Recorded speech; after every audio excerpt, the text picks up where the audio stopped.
नमस्कार, खबर एमपी में आपका स्वागत है। चलिए खबर को शुरू करते हैं, जानते हैं आज के मुख्य समाचार। दोस्तों, आज के पहली खबर में जान लेते हैं एमपी के नियमित संविदा और इन कर्मचारियों के लिए बड़ी खबर, निर्देश जारी। जी हां, मध्य प्रदेश के शासन द्वारा सफाई व्यवस्था में सुधार लाने के लिए नित्य नए नवाचार किए जा रहे हैं। पूरे देश भर में इंदौर द्वारा लगातार सुरक्षित जिला का खिताब अपने नाम करने के बाद प्रदेश की जिम्मेदारी व्यापक स्तर पर बढ़ गई है। ऐसे में अब प्रदेश के नियमित सफाई कर्मियों सहित अन्य कर्मचारियों को लेकर सरकार द्वारा नए नियम तय किए जा रहे हैं। दरअसल मानव संसाधन मशीनरी के पर्याप्त व्यवस्था होने के बावजूद शहर की सफाई व्यवस्था में सुधार नहीं आ पाने की वजह से अब जबलपुर नगर निगम द्वारा फैसला लिया गया। संविदा नियमित सफाई कर्मियों सहित समृद्ध और ठेके पर रखे गए सफाई कर्मचारियों के लिए अलग अलग भौतिक सत्यापन किया जाएगा। इसके साथ ही दोस्तों, प्रदेश में सरकार ने लगाया एस्मा राजपत्र आदेश जारी। जी हां, मध्य प्रदेश कोरोना के बढ़ते मामले को दिल लेकर प्रदेश सरकार ने एस्मा लगा दिया है। सरकार ने आवश्यक सेवाओं से जुड़े कर्मचारियों पर एस्मा लगा दिया है। एस्मा लगाने के बाद अब आवश्यक सेवाओं से जुड़े कर्मचारी हड़ताल पर नहीं जा सकेंगे। इस बारे में राजपत्र आदेश जारी कर दिए हैं। इससे पहले इसी साल कोरोना महामारी के बीच मई महीने में प्रदेश सरकार ने 3 महीने के लिए एस्मा लगाया था। एस्मा में स्वास्थ्य सेवाओं से जुड़े डॉक्टर, नर्स, मेडिकल उपकरण, दवाइयों की बिक्री, एम्बुलेंस, पानी और बिजली से जुड़ी सेवाएं, सुरक्षा सेवा, खाद्य एवं पेयजल प्रबंधन दायरे में आएंगे। एस्मा के लागू होने के बाद अब से सरकारी या प्राइवेट अस्पतालों में कोई भी डॉक्टर या नर्स मरीज का इलाज करने से मना नहीं कर सकता है। इसके साथ ही दोस्तों, शिक्षकों के लिए बड़ी खबर, लोक शिक्षण संचालनालय ने जारी किए आदेश। जी हां, मध्य प्रदेश में शिक्षक और शिक्षा व्यवस्था को दुरुस्त करने के लिए शिक्षकों की समायोजित की नीति जारी कर दी गई है। दरअसल मध्य प्रदेश शासन द्वारा लोक शिक्षण संचालनालय एक साला एक परिसर योजना के तहत सभी श्रेणी के शिक्षक की समायोजन नीति जारी की है। वहीं समायोजन नीति का पालन न करने वाले अधिकारी कर्मचारी के खिलाफ दंडात्मक कार्रवाई की जाएगी। इसके साथ ही दोस्तों, हाईकोर्ट ने जारी किया अवमानना नोटिस। जी हां, मध्य प्रदेश हाईकोर्ट ने कोविड योद्धा योजना का लाभ न देने पर अवमानना नोटिस जारी कर दिया है। दरअसल प्रदेश सरकार ने कोरोना संक्रमण काल में पंचायत और कर्मियों को भी कोरोना वॉरियर घोषित किया था। इस प्रावधान के तहत पंचायत कर्मियों की कोरोना से मृत्यु होने मुख्यमंत्री कोविड योद्धा योजना के तहत 50 लाख रुपए दिए जाने का नियम था, लेकिन याचिकाकर्ता के परिवार के मुखिया की मौत के बावजूद परिवारजनों को तय राशि नहीं दी गई।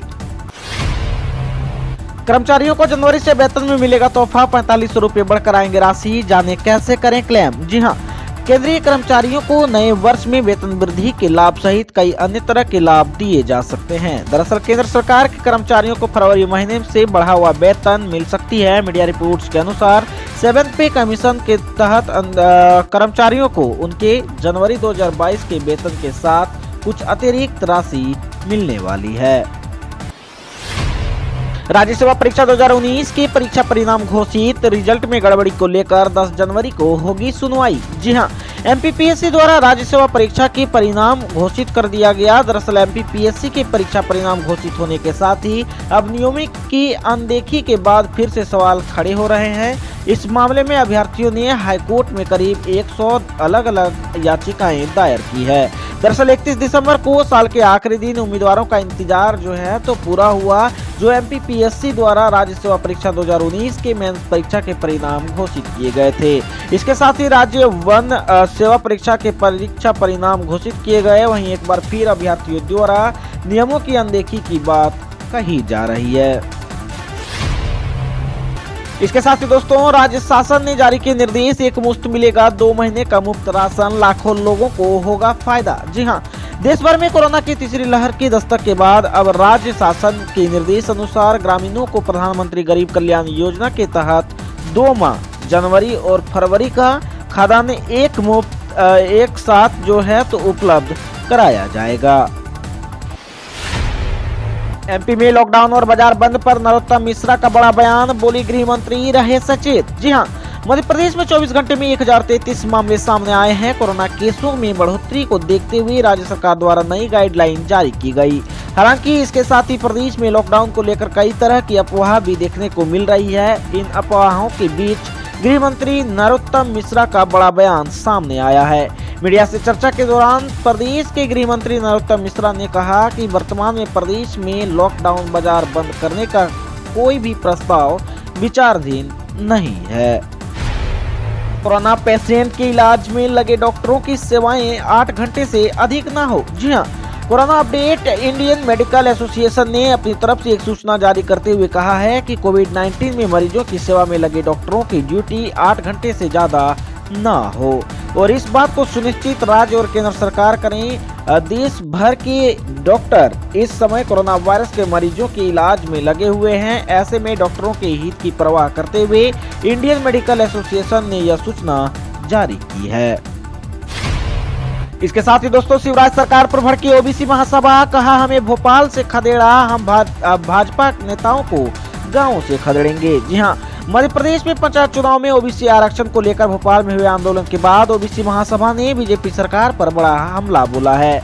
ओबीसी महासभा ने कहा है कि जिस तरह बीजेपी की सरकार ने हमें भोपाल से खदेड़ा, उसी तरह हम उन्हें गांवों से खदेड़ेंगे। महासभा ने कहा कि सत्ता का रास्ता गांव से होकर जाता है और हम शिवराज सरकार के नेताओं को गाँव में नहीं घुसने देंगे।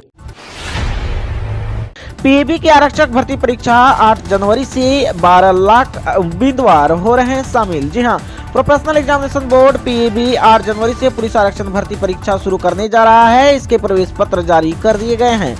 परीक्षा में इस बार 12,17,000 परीक्षार्थी भाग लेंगे। इसके चलते बार बार वेरिफिकेशन के लिए ई-थंब लेने की व्यवस्था पर सवाल खड़े होना शुरू हो गए हैं। कुछ परीक्षार्थियों ने बताया कि परीक्षा में एक उम्मीदवार को 3 बार बायोमेट्रिक से गुजरना होता है। पहले उन्हें मुख्य द्वार पर सत्यापित किया जाएगा, दूसरा कंप्यूटर लैब और तीसरी बार परीक्षा देकर जब उम्मीदवार बाहर जाएगा तब आखिरी बार उनका बायोमेट्रिक लिया जाएगा। इसके बाद एक दिन में 2 पालियां होंगी। रानी कमलापति के बाद अब ये रेलवे स्टेशन भी होगी हाईटेक, यात्रियों को मिलेगी आधुनिक सुविधाएं। जी हां, मध्य प्रदेश की राजधानी भोपाल के रानी कमलापति रेलवे स्टेशन के बाद अब भोपाल का मुख्य रेलवे स्टेशन भी हाईटेक होने जा रहा है। भोपाल स्टेशन के रेनोवेशन का काम शुरू हो चुका है। जल्द ही इसके पूरा होने की उम्मीद है। बता दें कि यात्रियों की सुविधाएं के लिए रानी कमलापति स्टेशन की तर्ज पर इस स्टेशन को भी आधुनिक सुविधाओं से लैस किया जाएगा। वैसे तो भोपाल स्टेशन के रेनोवेशन का काम कोरोना काल से पहले से ही चल रहा है, लेकिन बीच में कोरोना आने के कारण इसके रेनोवेशन का काम अटक गया था। लेकिन अब एक बार फिर से इसके काम में तेजी आ गई है। वहीं रेनोवेशन के लिए रेलवे ने भी अब पर्याप्त बजट दे दिया है। कमलापति रेलवे स्टेशन के बाद आप रेलवे प्रशासन का पूरा फोकस भोपाल रेलवे स्टेशन के विकास कार्यों पर है। इसके साथ ही दोस्तों, सेबी में कई पदों पर निकली भर्ती। जी हां, 2022 के युवाओं के लिए सरकार नौकरी पाने का सुनहरा मौका है। भारतीय प्रतिभूति एवं विनिमय बोर्ड ने ऑफिसर ग्रेड ए के पदों पर भर्ती निकाली है। आवेदन करने के लिए 24 जनवरी 2022 अंतिम तारीख है। अधिक जानकारी के लिए www.sebi.gov.in पर विजिट कर सकते हैं।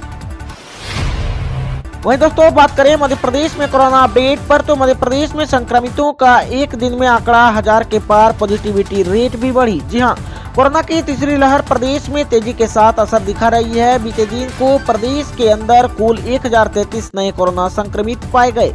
पॉजिटिविटी रेट भी बढ़कर 1.4% हो गई। संचालनालय स्वास्थ्य सेवाओं के द्वारा जारी किए गए ताजा रिपोर्ट के अनुसार 6 जनवरी को प्रदेश में 1033 कोरोना संक्रमित मिले। कुल मिलाकर वर्तमान में एक्टिव मरीजों की संख्या 2475 हो गई है। प्रदेश में बीते दिन को 102 रोगी स्वस्थ होकर डिस्चार्ज भी हुए। वहीं दोस्तों, बात करें आज के आखिरी खबर मध्य प्रदेश के मौसम अपडेट पर, तो 9 जनवरी तक बारिश के साथ ओले गिरने की चेतावनी, जाने अपने जिले का हाल। जी हां, एक साथ कई वेदर सिस्टम एक्टिव होने से मध्य प्रदेश का मौसम एक बार फिर बदल गया है। बीते दिन से शुरू हुआ बारिश का दौर जारी है। एमपी मौसम विभाग ने 9 जनवरी तक प्रदेश के कई संभागों के अधिकांश जिलों में बारिश की संभावना जताई है।